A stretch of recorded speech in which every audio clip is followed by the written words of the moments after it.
What's good, everybody? Welcome to Third Coast Sports TV 2.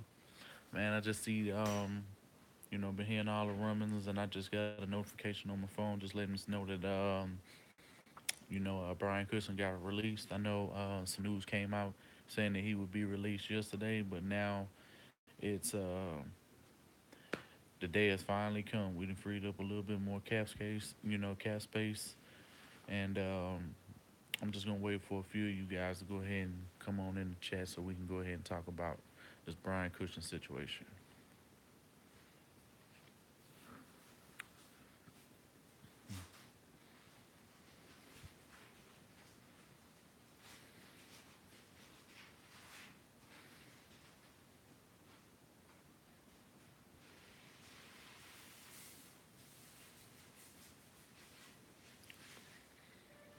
Yeah, I just gonna wait on a few of y'all to come in here. Ain't nobody came in yet, so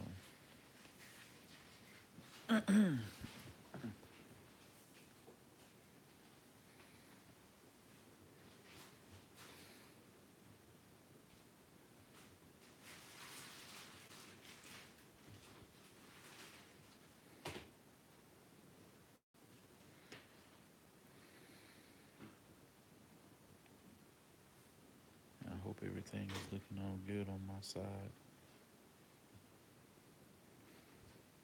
Go ahead and check it out, see if on YouTube everything is looking good. So I don't have any problems with the stream. Hopefully, you guys can go ahead and start coming in a little bit. Hmm.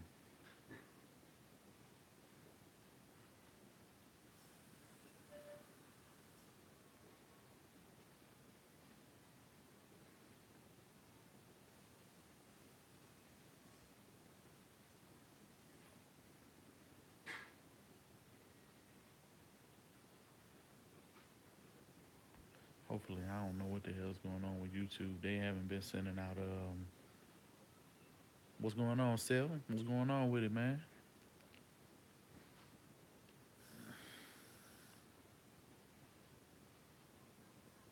I was just waiting on a few more people to go ahead and come on in here. I just started the stream up, so we can talk about Brian Cushing getting released. It's official now that he released, so can't wait to see. I mean, Brian Gain is already going in the right direction, so we're gonna go ahead. I'm gonna go ahead and give him some credit for getting him off the roster. You know, he's an aging player, so he's done a lot of good things for the city of Houston. It wasn't his fault that he got injured in 2 years, so I don't put that on him. That was the first year was a cheap shot, and Jamal Charles that was kind of another cheap shot because they ain't had to do him like that. But I mean, how you feeling about it?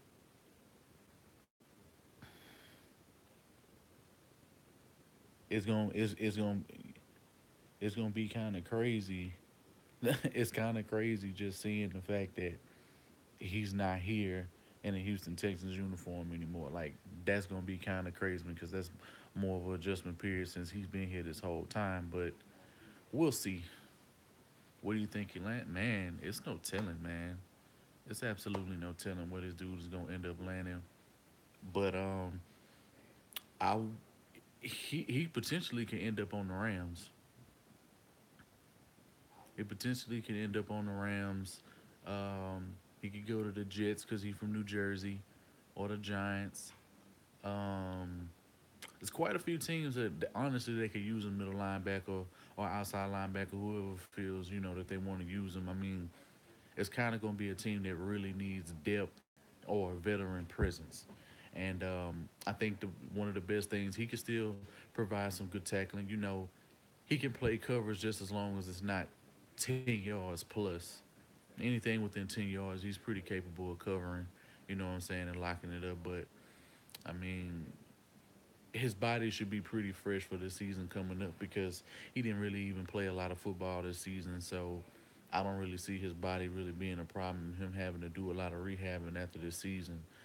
So I'm pretty sure he knew he was getting cut, and the news came out just the other day anyway. So I mean, y'all tell me how y'all feel about it. because I want to know y'all opinion on it so we can talk further about it. Because I don't think did y'all get any notifications? Because I just went live and I don't really normally typically get people flying in here when I start a video, but I guess YouTube fucking around and not sending out the notifications like they're supposed to be doing. And y'all let me know how the stream is looking, if it's laggy or not. Because honestly, I mean, it's kind of hard when you're really considering where he can and can't go. But I really think he could probably land a spot in New Jersey. I think he would go to the just so he could play home. I mean, I don't really see. I see him still probably being a Houston resident. I don't really see him losing his home, especially for his education and shit like that. I mean, I really don't see him moving out of the state of Texas. I still see him retaining his home, as he should. But I mean, you never know. Andre Johnson still lives in Houston, so I don't see why, he doesn't. I think they would have done this last year, but now they have Cole and Cunningham. Oh yeah, it's no way we cut him. It's no way we cut him this season if we don't have Cole or Cunningham.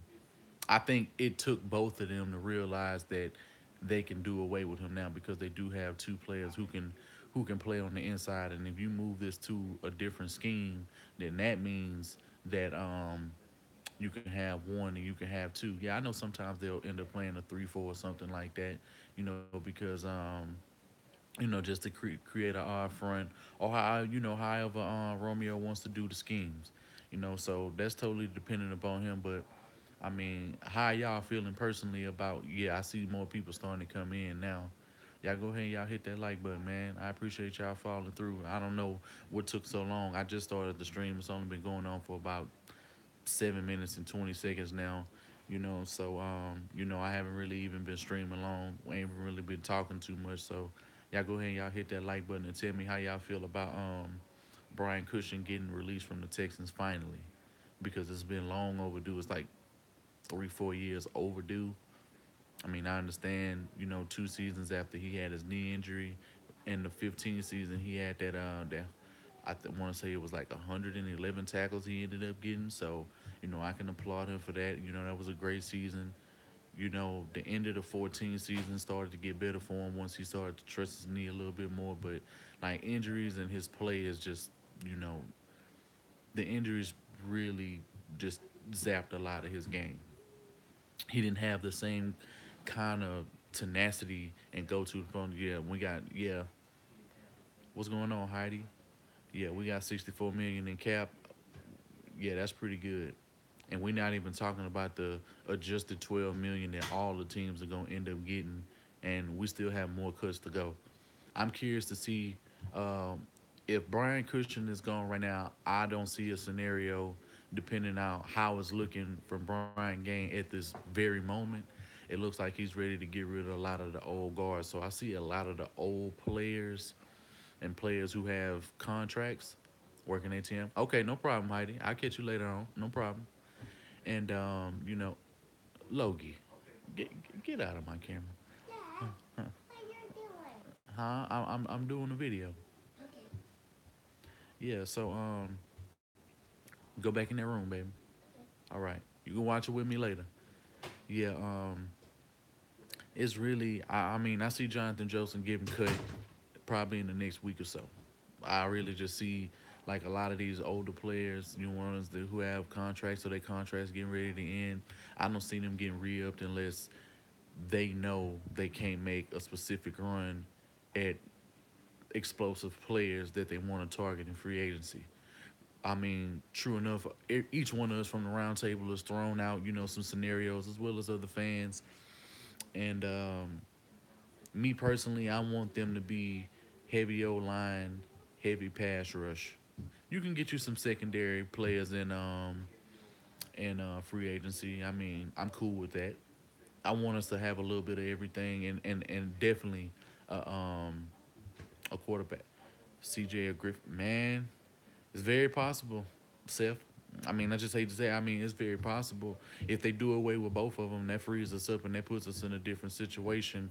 And Clowney's contract can definitely be done on something like that. I think if anybody gets re-signed this year, if they make those type of moves, and I probably end up, if Ray ends up watching this, he'll probably be able to take some points from this, since he's crunched a lot of the numbers. I haven't really done so much of the numbers. I would just be better at like building a team and knowing what scheme fits and just how to coach this team to move them in the right direction. I pretty much let Ray handle that lane in terms of the cap situation. I understand it, but I just didn't have the time to really delve into that the way that he has. But I mean, it's a good scenario, and in the foreseeable future, we really don't have a lot of big contracts on this team outside of J.J. Watt and DeAndre Hopkins. You really, I mean, Kareem's contract is mediocre, and it could be reworked to even cut more money, or you can end up moving him to another position, which should be strong safety.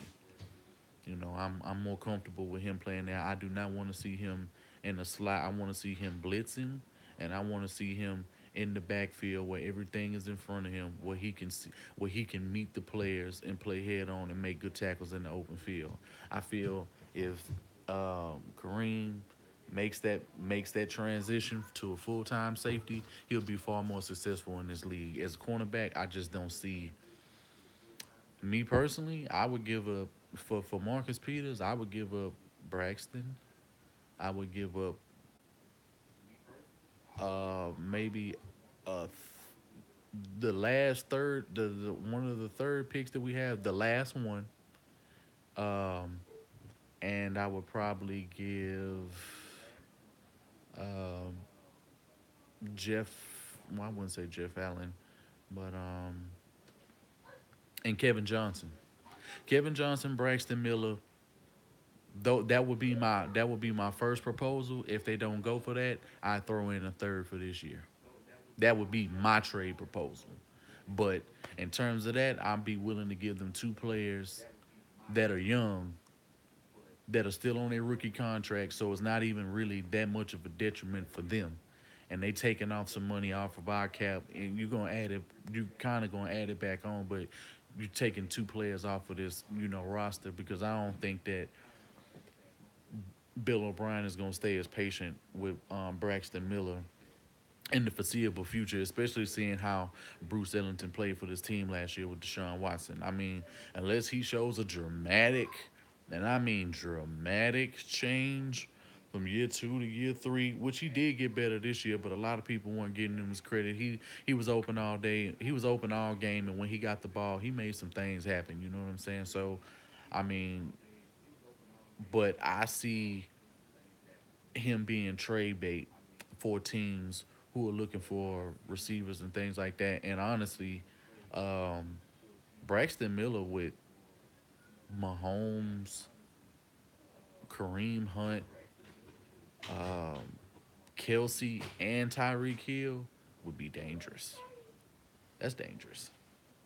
That's dangerous. I mean, I think it's dangerous. I think Andy Reid would put a player like Braxton Miller in the best position because schematically he's far more gifted than Bill O'Brien for on a consistent basis. I mean, we can sit here and talk about Bill O'Brien. Bill O'Brien, other than the 2014 season, which was real heavy because of DeAndre Hopkins, Andre in his last year, and fucking Arian Foster was playing out his mind that year, and the defense was number one in takeaways. It was like one of the best third down defenses, but that's always been the case since Romeo Crennel's been the DC. So, I mean, I really just see this going in a different way, than usual. Considering the fact that talks have come out, but I mean, now we're starting to see the fruits of our labor with the new regime change because who's to say? If I see somebody like Xavier Suafilo or Jeff Allen or somebody like that, if I just see them clean house with a lot of these contracts and the guys that are still on their rookie deals and they go ahead and they use them as trade bait or whatever they do to go ahead to get us to moving around because I see Xavier Suafilo. Jeff Allen and guys of that nature being uh, being on a trade block versus being cut. You still gonna take that all that number off for the cap. And I wish like Ray Ray was watching this shit right now because I'd love to hear his input on instead of just releasing these players clean, using them for trade bait to go ahead to move up in the rounds. And these dudes do give some kind of value.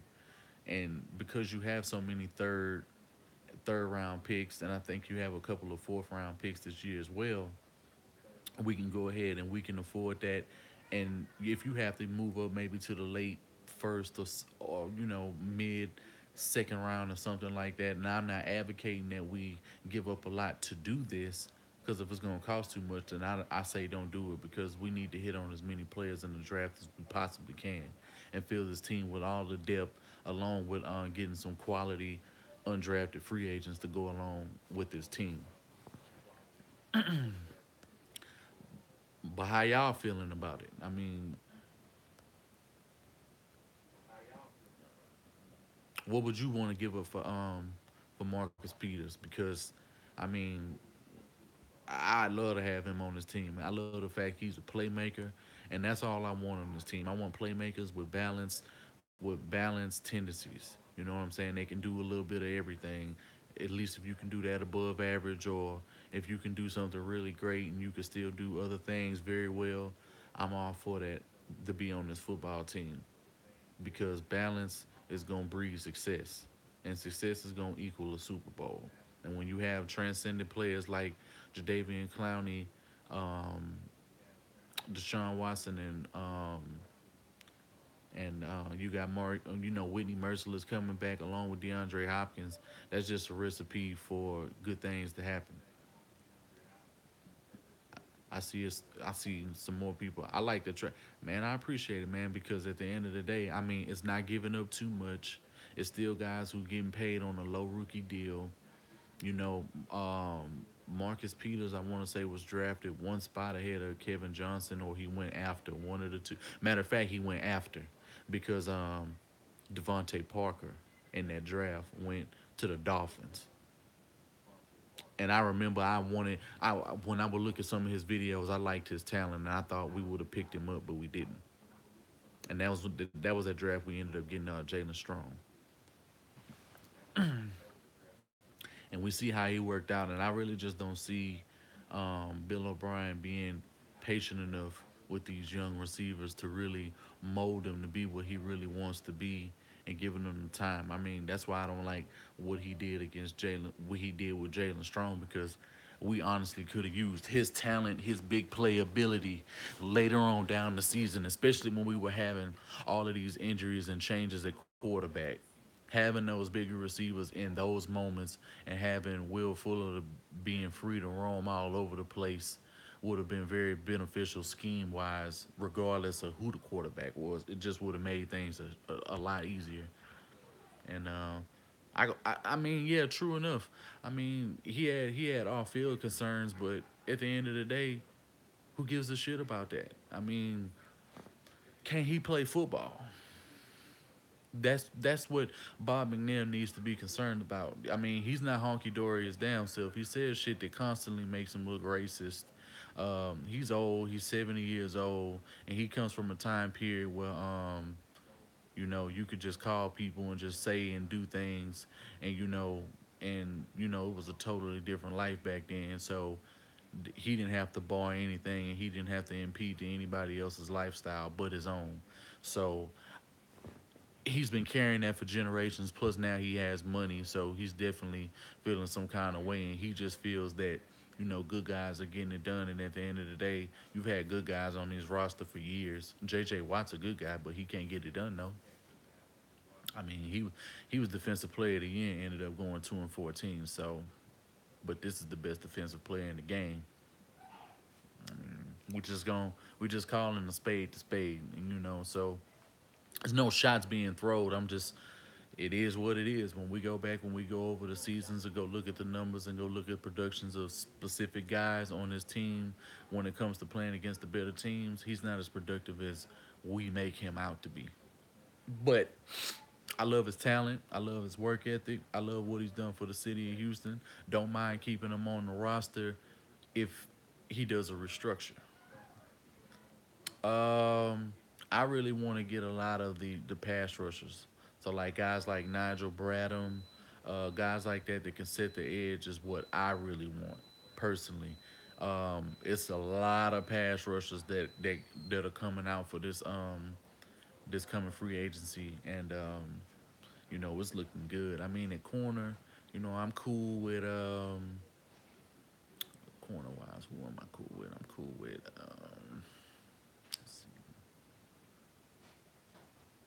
I'm glad David Amerson got picked up by the Raiders. So I'm glad we don't have to worry about having him on our radar, when people were claiming that we were interested in him. And if that would have been the case for real, like this, I already know this season wouldn't be good for shit like that. Butler's cool, but he's a two-time Super Bowl champion. Could have been three. You know what I'm saying? He's the reason they won one. So because of that cachet, he gets to command and go where he wants. And I don't see any scenario where we get him, regardless of Deshaun Watson being the quarterback, Romeo Cornell being the DC, or DeAndre Hopkins trying to get him here, through social media. I know he's looking at that. Sure, he would like to be here, but at the end of the day, he's kind of gonna be in the same situation he was in when he was in New England. If he's talking about expressing himself and this and that, I mean, it's not that we have robotic guys here, but Bill O'Brien, we all seen from Hard Knocks how he wants dudes to be and behave in the media and shit like that. And I just don't see this as an ideal place, for quality free agents to really come. I really think for the things that have been said by by the Houston Texans owner, it's kind of, it's crazy, but I don't think months ago, if you would have asked me, I would have said we would have just had money for nothing, because I wouldn't have saw any quality free agent coming here. And Norwell will probably, everybody's gonna be competing for Norwell.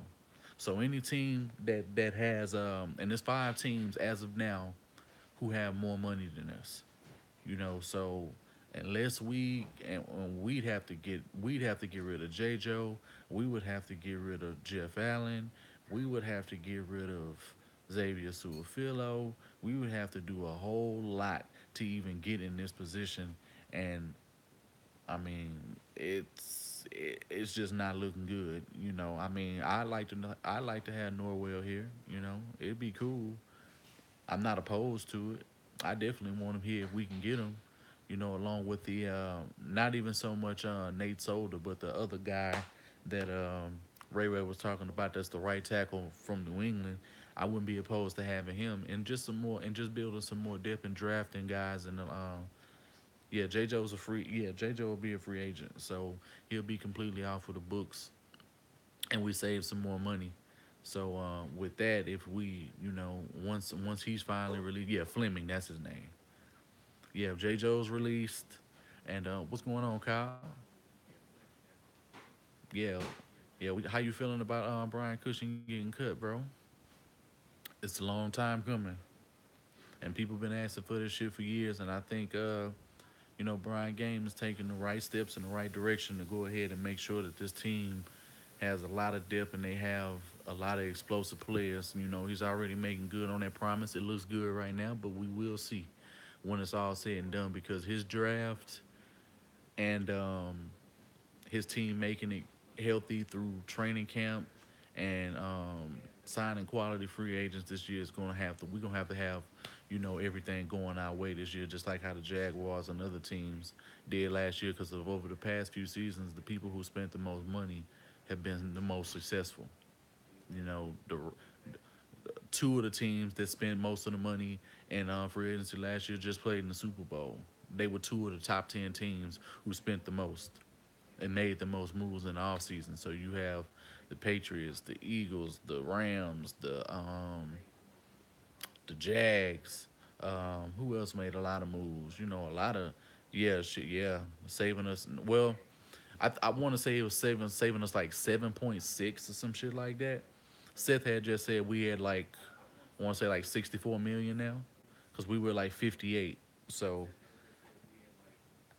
that's that's pretty close. I want to say that's probably about 6.8 or something like that. I'd have to go on over the cap or something like that real quick to go ahead and really go look at the numbers right now, because I hadn't really been keeping up but I looked a few days ago, and I really see a situation where it's just gonna pan out for us this year. I just feel like we just need to go ahead. First things first is get that line in order, see what we can do there. Especially since a lot of those players are gonna be, they're gonna be sought after, and because they're gonna be so sought after, man, we gotta do everything we gotta do to land. If we can land like one big quality free agent, I'd be cool. I wouldn't really trip, on signing like 8 free agents, you know what I'm saying, at absorbing them contracts, that don't make sense. I mean, because I'm really going to be, I mean, I'm going to love what we do the first week, but I'm really paying attention to what we do the second and third week. Because after the first week, that's when shit dies down and contract, negotiations become a bit stricter.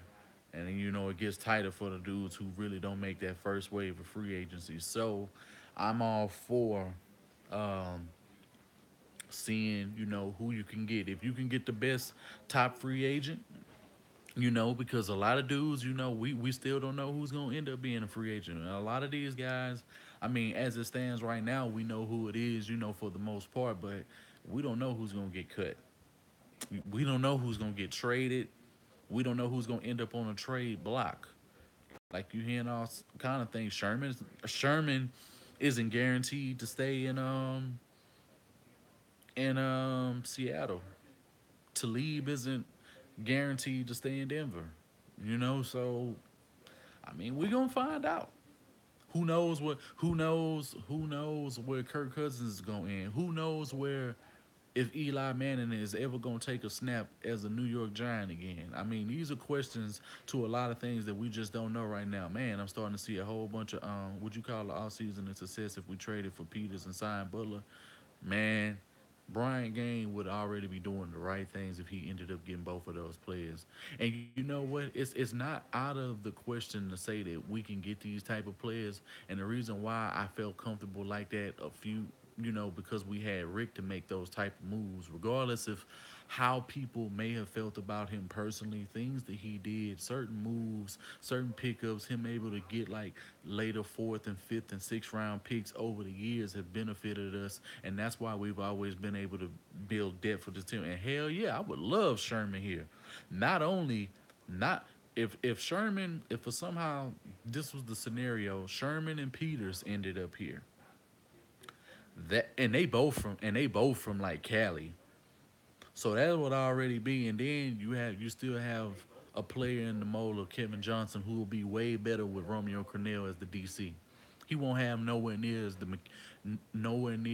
many mechanical issues, fundamental breakdowns, and not using his brain to play the best football that he can. I like his game, but at the end of the day, he either tackles too high, too low. He doesn't finish the play, and he doesn't get enough.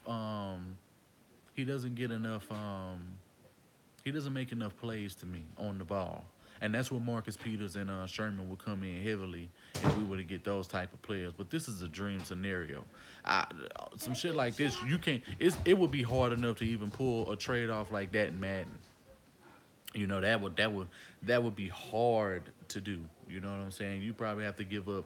You probably for that trade to work in Madden, you probably have to give up Aaron Rodgers, your best left tackle, and still give up a mid first rounder.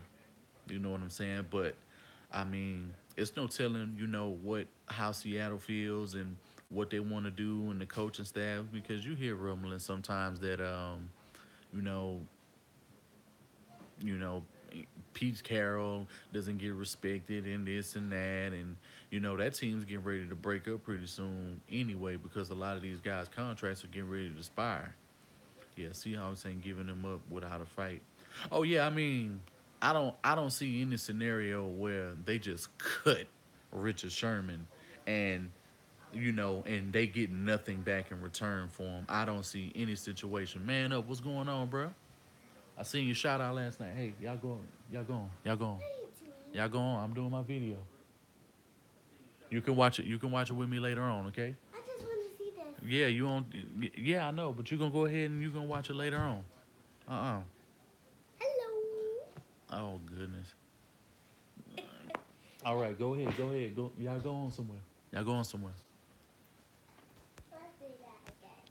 Yeah, I don't see any situation where hey, y'all go on somewhere.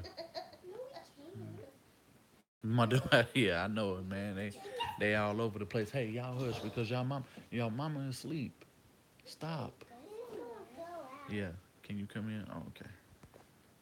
Yeah, I mean, I just see those type of situations. Y'all go ahead and y'all tell me how y'all feeling. If y'all just joined the stream, y'all tell me how y'all feel about Brian Cushing getting cut, man. Cause I want to hear y'all thought process. Man, I know, man. Man, I didn't get no. I figured it was that because it took like 7, 10 minutes before anybody even came in. I don't I don't know what was going on with the notifications. YouTube been tripping. What is it, babe? Huh? Yes. Hey, y'all, give me a second, just quick. I'm gonna take a quick break. Hold on.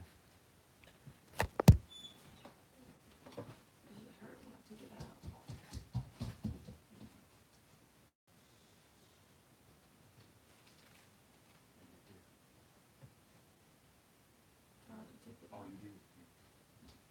Can I spit? Oh, I'm sorry. No, I'm not. I wouldn't say it like that, but can I? Can my mom was telling me told her she couldn't spit. Don't do this.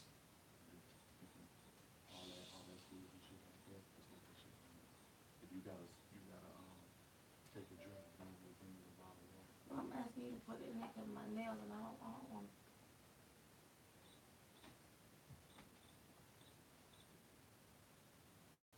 Oh, perfect.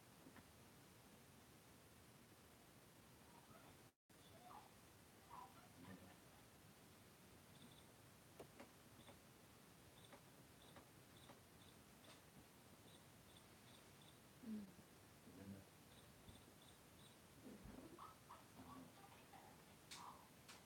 I'm supposed to call it out and confirm my appointment for tomorrow. No, I don't think so. But But you probably ain't gonna end up having to go because you just had this. You can cancel that. I can call them and cancel it for you. I'll do that. I'll do that. they closed soon. Okay. All right. Yeah, I'm back. Yeah, I ain't see what y'all was saying. Brian Cushing leaving. Yeah, man. I mean, I feel you, man. Up. I feel you. I mean, I like Cushing. I like his heart. You know what I'm saying? And I won't even just say he just fell off Duck Scout. I'll say you get chipped like that in that 2012 season, you come back strong. The 13 season when we went 2-14, he was playing his ass off before that Kansas City game. He stood up Marshawn Lynch in that Week 4 game. He was the reason we won that San Diego game on that Monday night game when we was getting blown out, and then we came back. You know what I'm saying? So it ain't that he ain't had a heart and he ain't had a skill. I think having those back to back knee injuries the way they happen. And people, Texans fans love to act like that shit was his fault or that, this and that. And I'm like, he didn't pop high for a PED test for years. He didn't pop high for PEDs until this year. So to sit here and act like he was still using when he could have got caught using shit like 2-3 years ago when it mattered is just crazy. Heard Cowboys and Cushing. Yeah, I wouldn't be surprised, but I wouldn't be surprised if the New York Jets look at him. I wouldn't be surprised because he'll be able to go back home. I wouldn't be surprised at that at all. You know what I'm saying? So because I think those are really the teams that they could really look at Brian Cushing. They could look at Brian Cushing in that way. The Giants too. The Giants too. I said that. I said the Giants. Um, the Browns will probably be worst case scenario, but that would be really because they need veteran leadership in them. And he's a good play caller. He's a good signal call, and he's good at getting people lined up. You know what I'm saying? So I think if they did get Brian Cushing, they would definitely have to draft somebody to be behind him. Like you can't just stop at Brian Cushing no matter what you do. And what is hey, it's a major it's major for any team to have his type of presence on a football field. The Patriots and Texans game, it's on NFL Network. Because if it is, I'm about to watch that shit. Shoot Brown got money for Kush. Got money for Kush. Huh? Ferocious, what's going on, man? We just talking about this Brian Cushing getting released from the Texans, man. How you feel? It just went off. Damn, man. I wish I'd have known that. I wish I'd have known that. Because I definitely would have been watching. No, Brian Cushing honestly still has value. He just doesn't have any more value with the Houston Texans. Him popping high for two PEDs, his play being diminished, because of his age and shit like that. And I'm gonna miss him too. You know what I'm saying? I didn't really have no problem with him popping high and shit like that, but I understand the politics of football, and I just know you can't keep that on the team when you have two rookies behind you. One of them's an undrafted rookie. The other one's a second rounder, and they outplayed you. Like, and not only did they outplay you, you get busted for PEDs, and you miss like 10 games. Like, it's only so much an organization can support you and try to clean up your mess. Shit, Zach Cunningham and Dylan Cole can take his place easy. Where is it? It's in the TV. Okay, well then go on somewhere. Yeah. So Zach Cunningham easily, 49ers could pick him up since Reuben Foster situation. What happened to Reuben Foster? I heard he got I think he just got hemmed up, and Cunningham easily. But I honestly, I'm not gonna front. I like if Dylan Cole starts, because I would much rather have Cunningham as an outside linebacker. That's just my personal preference. He's played outside linebacker before and played it well and had a whole lot of tackle.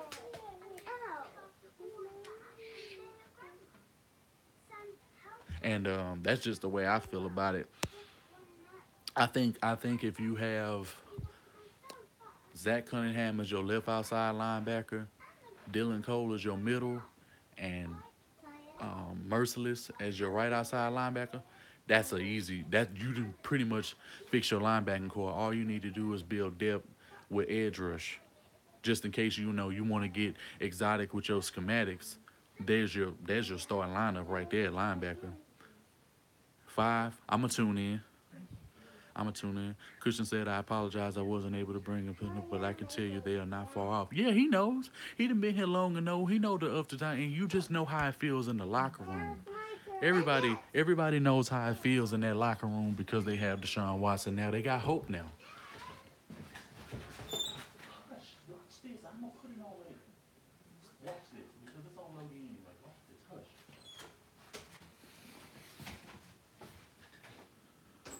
Yeah, man. I just don't see any scenario, where he was gonna be a part of that. Andre Johnson feel the exact same way. If JJ Watt for some mysterious reason is get cut or is traded in the next couple of years and he's not here and we end up winning the Super Bowl, he's gonna feel the same way. And Doug Martin just got released. I was inquiring and I wanted to know how people felt about him because honestly, he was healthy for the most part this year. He made a major impact. I loved his rookie season, and Doug Martin getting he pulled zero. He pulled a zero, drug his girl through the house, and got caught with an assault rifle. Oh my god, that shit with just Brittany and zero. I didn't believe that at all. I didn't believe that at all because if he would have been in jail and his bond would have been like $50,000 because zero is a known felon. So I just don't see that. So we not lacking at that position at all. Hell no, we ain't lacking at that position. Does Wing want Carlos Hyde? No, I wouldn't be opposed to having Carlos Hyde on his team, but at the end of the day, I only want Carlos Hyde on his team if we move to a full time zone scheme. What's next for Brian? Hey, that ain't for us to determine as fans. All we can do is just sit back and see who makes a play on them.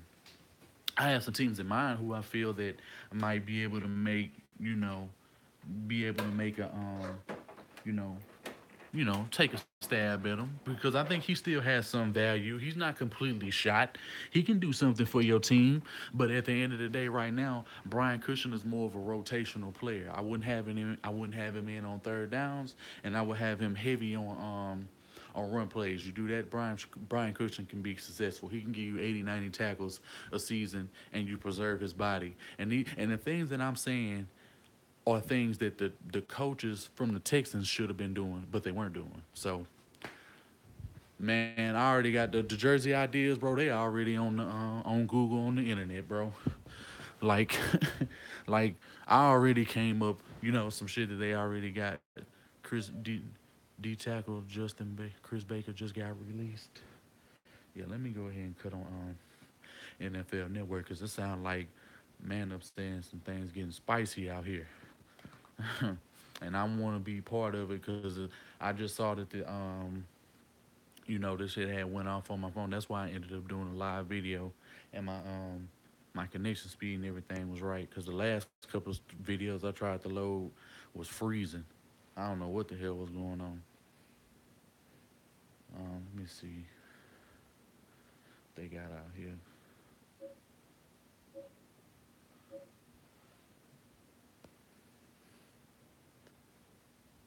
Chris Baker. Chris Baker. Where did he play? Who did he play for? Who did Chris Baker play for?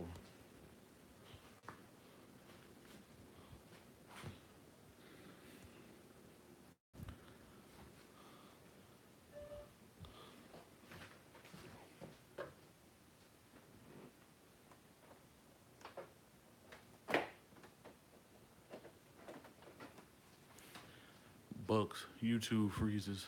The Bucks. Okay. Do you think Graham, Graham or Butler? You talking about Jimmy Graham? Jimmy Graham? I think Jimmy Graham would be far more possible than I think Jimmy Graham would be far more possible than Butler. Butler's a two-time Super Bowl champion. He's been to like the last four Super Bowls. Like literally, he's been to the last four, three. He went this year. He went last year, and he was the reason that he won his first one when he was a complete no name and had what 2 3 solid seasons after that. Bro, what's going on, man? What's going on? And just think Jim Bryan game could change the stance on about ferocious. Honestly, we'll have to see. We'll have to see. I mean, I won't believe anything in terms of that until it happens. And if it does happen, then that's the best thing for the football team. Because at the end of the day, this is a football team. This isn't a fucking popularity contest of who has the best behavior. Damn, you gotta have some goons on your team. Wait, apparently the Peters getting trained, hyped up.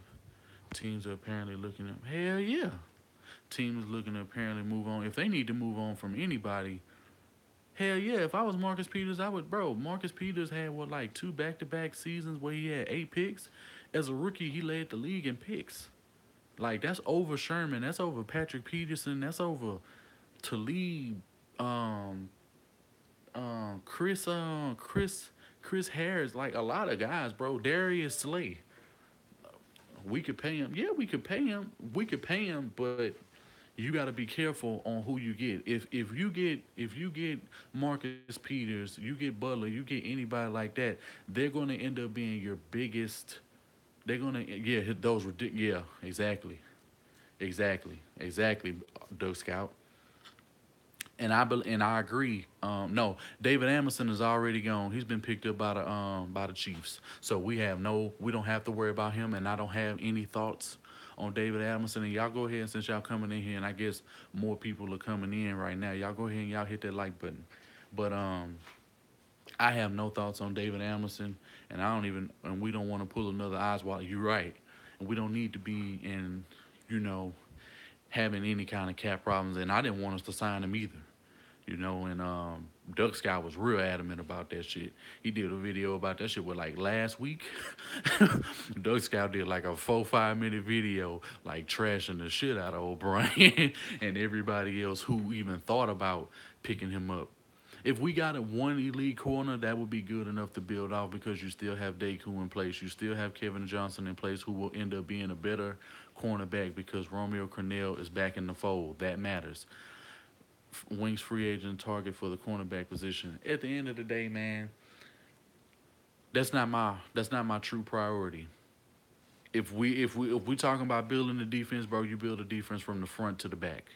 So at the end of the day, the front four or front three is taken care of. The edge rush is a major fucking concern for the Houston Texans depth wise. We need to build that first. If you can go ahead and you can weasel in the first week, you can get one of the top corners, or better yet, let one of the top corners fall and it goes to the second week. That means their pay is going to go down, and that's what I'm banking on. That's what I want. I love to have Michael Bennett. Not only is he from Houston, but him with you could really bump him into the three technique. I mean, and I agree we need to protect Watson. He's your investment. Watson is your foreseeable investment, and he's the reason why y'all gonna win games from here on out. Not saying that the defense is not gonna pull late, it's not gonna do what they supposed to do. But at the end of the day, I'm gonna end up trusting Deshaun Watson over anybody. And you always built from the front to the back. So at the end of the day, without the front, you have no back. That's the dumb way. Muhammad Wilkerson, he was good last year. I love Muhammad Wilkerson. We were talking about him on the roundtable the other night because I guess the Jets, because our D is already stacked. Yeah, it's stacked.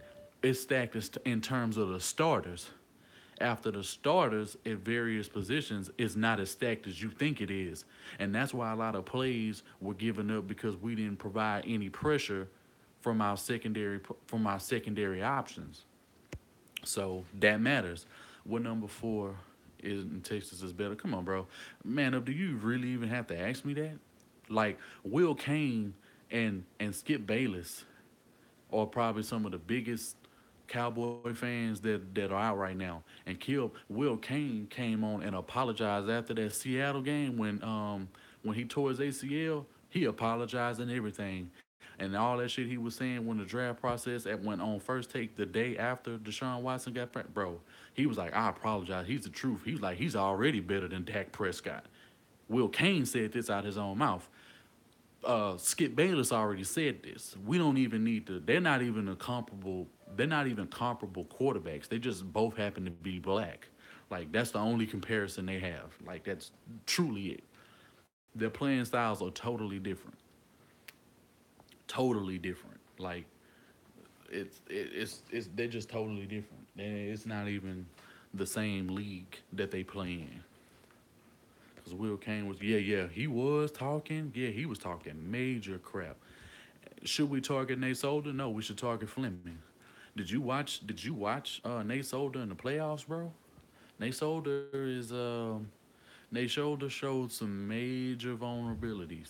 You know what I'm saying? So I wouldn't be opposed if we get him, but I don't think he's gonna be the best option that comes to the Texans if we sign him. And at the end of the day, he does not deserve top dollar, which he'll probably end up getting at 31 years old. Now, offensive linemen are way different from any other position group in the league because they tend to peak when they get like 33, 34 years old. That's why I couldn't, for the life of me, I couldn't understand why people kept talking about Dwayne Brown is old. Nigga, he's only 31 years old. Dwayne Brown has never been a detriment to any team, period. He's never gotten beaten consistently. I mean, when has he ever gave up 2 sacks, 3 sacks a game? When has he given up major pressures a game? He's a steady player. He's consistent across the board. He can run block and pass block. It's not a coincidence that for years, if you wanted to run the ball, you had to run his way. For years, that was the case. People knew we couldn't run to the right. You had to run the Dwayne Brown side. But he doesn't get the credit that he's deserved. And citizens of Houston and fans of Houston shit on him, even the Houston media. as well as the organization. You know what I'm saying? So, but that's a totally different subject that we touched on in the roundtable. Andrew Norwell, I'm cool with that. But at the end of the day, Andrew Norwell at this point in time probably is gonna get a 70, $80 million contract as a guard. Yeah, blindside protect. You got to do everything you can to protect. And honestly, with a schematic change, honestly, if you moved Jeff Allen to his natural position, because that's a major problem of the Texans, move Jeff Allen to the left side if you can't find anybody, if you can't find the right guard that you need on this team. You have to move Xavier Suafilo to the right side because he's a road grading right guard. So at the end of the day, that's the situation. You still can keep. You still can. Yo, yo, yo, yo, yo. I'm back. I'm back. I'm back. I'm back. My damn phone had died on me. My damn phone had died on me. It just let me resume the stream. Google should know what they're doing.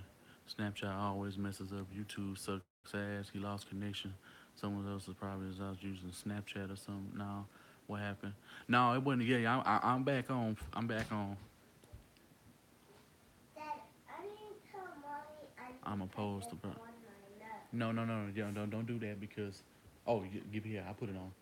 Cause mommy I'll going to open sleep. it. Okay. Yeah, I'm back, fellas, man. My damn phone had died on me, and then luckily it let me rejoin the stream. So if y'all in here, y'all start writing and let me know if y'all back in here and let me know how the stream looks. I was asking which position we need to work on the most. Honestly, we need guards and we need tackles, but honestly, the interior is far more of a problem than the edge. It's far more. It's far more. Um, it's because there were too many fundamental breakdowns in the interior of the O line, and it collapsed at the pocket in major ways all season. Deshaun Watson covered a lot of it up because he's just a transcendent talent who can work with other talent, and he'll be back for the season. But I feel I wouldn't mind trying him back out at right tackle. I don't have any problem with him playing right tackle, but I don't mind him being the right guard either because him at the right guard is a beast. And and I was able to still scroll up to my comments and I saw what you were saying about Brown coming back, and I definitely wouldn't be opposed to that. You know what I'm saying? He deserved a chance, especially I was never against him, and I was always for his situation because I felt like why are we treating Dwayne Brown? Hey, give me that, Logan. I always feel like why are we treating Dwayne Brown this way? And no, he's not coming back. I'm Man Up was just saying that. Give me that, Logie. Give me that. He was just saying that he wouldn't be opposed as to come bringing Dwayne Brown back, and I was just agreeing with him saying that I wouldn't either, because at the end of the day he should have never left anyway. It's just how I feel. I mean, I guess a couple of y'all end up getting notifications, that I'm in here because I only see it's like three of y'all in here right now. So, I mean, I'm gonna let this YouTube shit do what it do and send out the notifications if it is. If it's not, I don't know what's going on. And now, I mean, he ain't coming back. Of course, he not coming back. But would you come back after an organization treated you like that? Yeah, he loved the city. He loved the players. You know what I'm saying? He loved the friends he made. He loved winning here. He liked where the team is going. But at the end of the day, when you have this type of leadership in your front office, like, what can you really do? I mean, they counting you out. They making it seem like he gets a bullshit. He gets a bullshit. He eats some food in Mexico, and they just casting aspersions on him like he just like he Brian Cushing or something. You know what I'm saying? And that shit wasn't cool. Why do you treat Dwayne Brown as that? He got a day in Houston. He done more for the community. He supported the community when we went through Hurricane Harvey too. That don't get talked about. When John McClain talks about that on Sports 10 radio, it's like, oh well, I mean he did it, but like he didn't have any of the players involved, and nigga, he didn't need no players involved because he did something of what he felt he needed to do from his own heart. You know what I'm saying? So people got way too fans, and that's why I said Houston Texans fans are the worst fans in the league. Like we're top three when it comes to being the worst fans in the league. Houston fans are very delusional thinking that they're some of the best fans in the league. You don't even support your. We don't even truly support our players fully, because if you did, you would have waited till all the facts come out instead of casting aspersions and letting media hype brainwash you. Does Wink think that we should trade? Then yes, we do have to add another running back because at the end of the day, um, this team doesn't even know if Lamar Miller's the answer. They don't know what the hell they're gonna end up doing with Tyler Irvin because they don't know how to. Well, I mean, they were using him right last year, but I really don't see any situation where because of the scheme that we run. Yeah, a lot of people did a lot of relief effort. You know what I'm saying? If I'm being honest, I think we end up doing what and once. Hey, I mean, when the players speak, the team should listen. But at the end of the day, it ain't they pocketbook. You know, it's up to Bob McNair. And at the end of the day, if it don't go through him and he don't like it, we not gonna be able to do nothing anyway. So all these moves we've been wanting in the past have all been put on Rick Smith when at the end of the day, he ain't the one cutting the paychecks. Neither is Brian Gaine. You can come up with some ideas, and at the end of the day, whoever comes up with the contracts and whoever ran free agency, set us back with some horrible ass contracts that Bob McNair didn't give a damn about paying. Because at the end of the day, he the one paying everybody's salary on the team. So it's unfortunate, that we've had to go through certain things, and the timing couldn't be any worse when we got a new quarterback who's the potential face of the league. You got dominant players on the offensive and defensive side of the football. We're a young team. We're transcended. We've been in the mix for like 6, 7 years now. We've been taking. We're a legitimate football team that's really on the cusp of really building something great, and the reason why we won't be able to be as great as we should is because we have an owner like Bob McNair, and we have coaches like Bill O'Brien. And what do you think our record is going to be? Honestly, bro, if our record is anything under 10-6, I'm telling you right now, I'm calling for Bill O'Brien's head, off with his head. You know what I'm saying? If you know the signs, if you're a Mason or whatever y'all do, send them up the river, do whatever it is that y'all do. You know what I'm saying? Because at the end of the day, this guy, it's going to be his fault. This team has no reason not to be 12-4 or higher. We have we're literally playing boo boo teams, but this league changes in a year every year. And just because you think we have a first place schedule, that don't mean we gonna play like we can beat these type of teams. It's just something about 9-7, bro. Another 9-7 season, bro. And I'm already like on the brink of being done with Bill O'Brien because I just said in the stream the other day, um, I don't see any. I called a Honcho stream last night when he was doing his first stream before he did his Cushing last night. And honestly, bro, I had to state on that phone call, I, I just don't see no scenario because Bill O'Brien been doing this shit for so long. It's part of his DNA. He's not a winner. Yeah, he's a fake tough guy with an asshole for a chin. He doesn't carry his nuts around when he needs them in the most critical moment of games, and he's been losing these types of close games since week 5, 2014. The Dallas Cowboys game showed you everything we needed to know about Bill O'Brien being a head coach in this football league. Arian Foster is killing these dudes for over 150 some yards with 2 touchdowns. They couldn't stop DeAndre Hopkins or Andre Johnson. Ryan Fitzpatrick was warming up, and the defense was playing as good as they could in that game, considering the fact of what we had to do. Gotta go. I'm about to go live at 5 p.m. Okay, bro. Okay, I'm gonna check in on your stream. I'm gonna check in. I appreciate you coming through, bro. Yeah, man.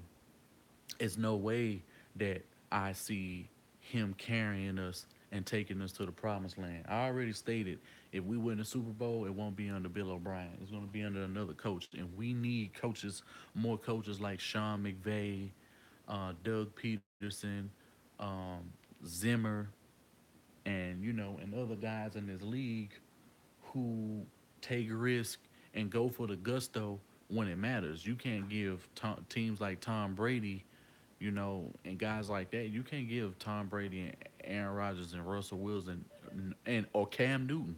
No breathing room at all. You got to put your foot on their neck and keep it there. Because if they get up and they get to square up with you, it's gonna be a wrapperoni with cheese, with extra jalapenos and salsa, like with a ghost pepper on top. Like that's just exactly what it's gonna be, and it's gonna be a another gut wrenching loss that this team cannot take anymore.